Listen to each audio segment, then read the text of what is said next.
प्रस्तुत गर्न गइरहेका छौँ। सबैले ध्यानपूर्वक हेरिदिनु हुन आग्रह गर्दछौँ।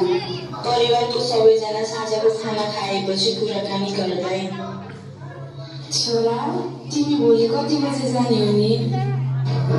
भोलि बिहान 7 बजे निस्किने हो। छोरा तिमीलाई विदेश पठाउन त मन थिएन, तर के गर्नु, बाध्यता यस्तै पर्यो। अब हामीलाई पैसाको अभाव, साँझ बिहान छाप तार्न पनि गाह्रो भयो। त्यही बाध्यतामै घर पनि पठाउनु पर्यो। दाइ आउँदाखेरि मलाई राम्रो राम्रो कुर्ता ल्याइदिनु है। तैँले खुब दाइलाई दुःख दिएर मात्रै जानेछस् है। यत्रो ऋण खोजेर पठाएका छौ, पहिला ऋण दिन त काछ कपडाहरू माग्न थालिसकिस् है। खुब त्यसो नहुने न, मेरो एउटा त बहिनी छ, त्यसको इच्छा पुरा गर्दा म त बरु भनेर चिठी ल्याउनु कि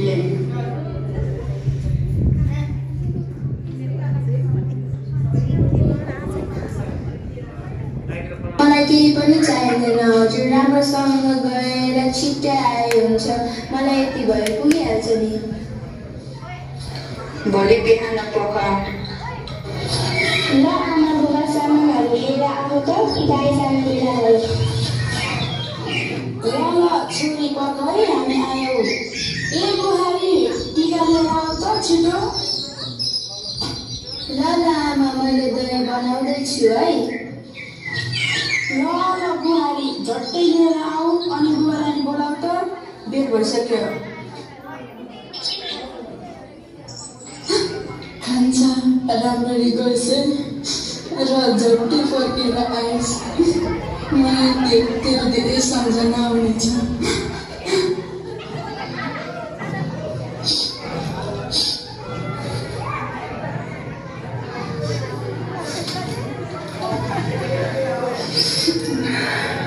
मैले तिमीहरूलाई केही गर्न सकेन, मलाई माफ गरिदेऊ है। गरिबको घरमा जन्म लिनु कमाउनु खोट रहेछ। दाइ मैले हजुरको बिमारी खाली देख्न सक्दिनँ। तिहारमा छिट्टै फर्केर आउनु है। दाइ हेर्नु त काले दाइ पनि आउनु भइसकेछ।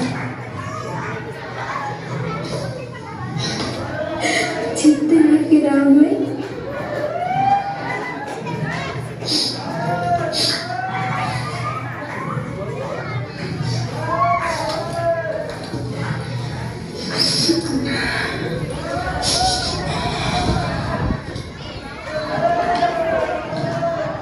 वर्षपछि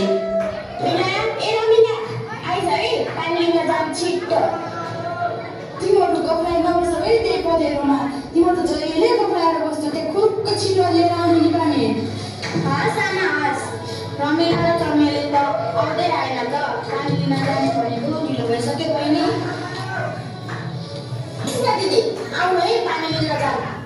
ल एकछिन बस्दै गर है, म अगाडि खाना लिएर आउँछु।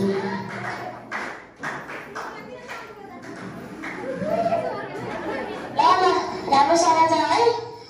अब फेरि भेट गर्दै गरौँ न। मेरो त घर गाँस पनि धेरै काम छ। ल म त गएँ है।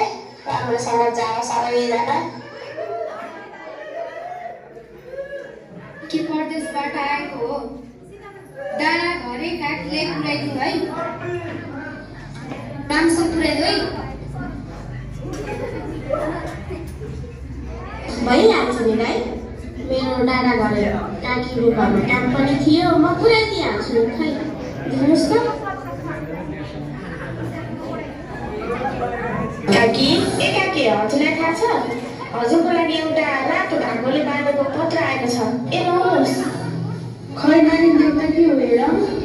खै यो एउटा रातो धागोले बाँधेको पत्र आएको छ। खै हेर्नुहोस् न, हेर्नुहोस्। ल है देउता हेर के छ नानी। बुहारी ए बुहारी, यहाँ हेर त, छोराले त विदेशबाट चिठी पठाएछ नि।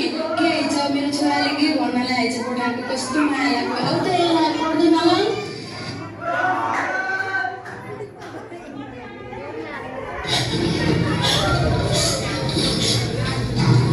के भयो बुहारी?